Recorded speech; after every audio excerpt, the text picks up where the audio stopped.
The phones rang in this Gaza neighborhood Saturday morning, with warnings from Israeli intelligence to evacuate. In what people say felt like only moments, 6 apartment buildings were destroyed or damaged. My 4-year-old son wakes up when he hears any sound, thinking it's an airstrike, and he clings to me. It makes me frustrated because my children are scared. My life has become miserable, and there is nothing left in our hands.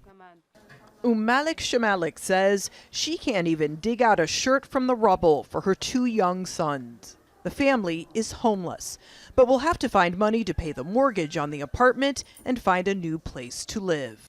Since 2008, there have been 5 wars or attacks in the Gaza Strip. The longest was in 2014 and lasted 51 days. After the war, dozens of countries met and planned to raise $5 billion to rebuild Gaza. But not even half that money was actually donated. The biggest donors? Qatar gave more than $1 billion in aid. Saudi Arabia, $500 million. The United States, the United Arab Emirates, and Kuwait each gave $200 million. These photos show the before and after of some reconstruction projects. After last year's Israeli airstrikes, Qatar and Egypt committed $1 billion total to help Gaza rebuild again, but with no time frame. Gaza's Ministry of Public Works and Housing says it needs millions of dollars now to provide housing for 2,200 families. We feel that Israel is putting some obstacles in the way of the donors. They want the reconstruction process to be slow. Over the years, even once reliable Arab allies have stopped offering funding. And with many humanitarian crises globally, donor fatigue has set in. Israel, as the occupying power, they have every responsibility to take care of the situation there. But in the long-term run, for China and also for the huge majority of the international community, what concerns us is that we cannot simply look at the specific situation in a piecemeal way. Some in the international community may continue to spend billions of dollars rebuilding Gaza after each war or attack. But Palestinians wonder when the world will see that it's more prudent to invest in peace. Natasha, Ghoneim, Jazeera, Gaza. Under international humanitarian law, the State of Israel is considered an occupying power in Palestine. As such, it's required to meet certain obligations. One of them is avoiding collective punishment. That means an entire group cannot be sanctioned as retaliation for the acts of some of its members. The confiscation or destruction of private property is also not allowed. There is, however, an exception if the occupying military force decides it's absolutely necessary. And people accused of crimes by the occupation have a right to a fair trial. Let's get some further analysis now with Jonathan Kutab, who is an international human rights lawyer and joins us via Zoom from Washington, D.C. Jonathan, thanks so much for being on this news hour. Firstly, is Israel respecting its obligations under international law as an occupying power? Not at all. Israel has tried to carve out a special, unique status for Gaza by calling it enemy territory. In a way, by taking the settlers out from Gaza and redeploying around Gaza, it pretends that international law should not apply, that whatever problems occur in Gaza are Gazan problems. At the same time, it keeps to itself the right to control all entry points and exit points, the air above, the sea next to it, and the earth below it. It is an occupying power, but it does not wish to carry out its obligations as an occupying power at all. Does Israel have the right to conduct these raids, specifically in civilian areas, to prevent what it says is Palestinians preparing to attack? Well, Israel, like every other occupying army, has the right to defend its soldiers and to defend itself.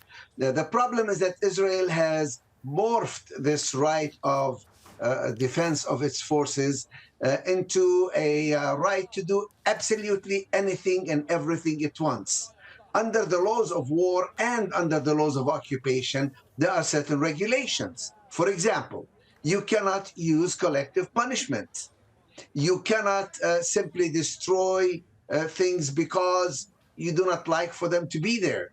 It has to be a very specific need related directly to the security of its forces.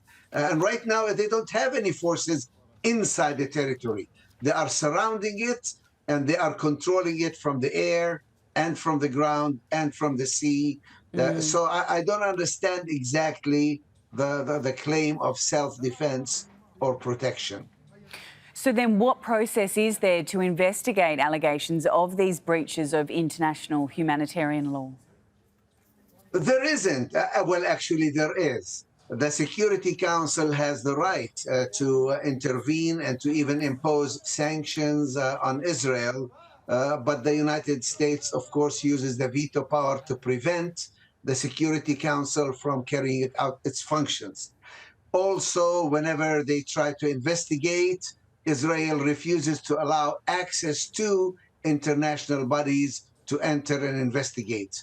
And when Palestinians try to go to the International Criminal Court, again, the United States interferes and prevents the ICC from carrying out its functions to the point of threatening the judges and the prosecutors if they would try to carry out their duties under international law. Unfortunately, we have to move on, but we really do appreciate your insights and breaking it all down for us in such a concise way. Jonathan Kattab, an international human rights lawyer, thank you for being on this News Hour. Thank you. Palestinian authorities are inaugurating a street named after Al Jazeera journalist Shireen Abu Akleh, who was killed by Israeli forces. Shireen was shot while on assignment in Jenin in the occupied West Bank in May. Members of the international community have condemned her killing and continue to call for accountability. Shireen was with Al Jazeera for 25 years and was known as the voice of Palestine. Our correspondent Nida Ibrahim is in Ramallah in the occupied West Bank and filed this report. The legacy of Shireen Abu Akleh is now being engraved in the collective memory of Palestinians.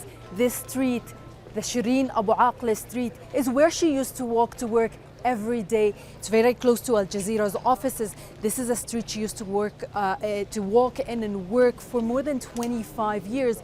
It's also very close to Al Manara Square, a place that had witnessed historical events for Palestinians. This is a testament to how much she's loved. We're joined here now by Dr. Hanan Ashrawi, a senior politician.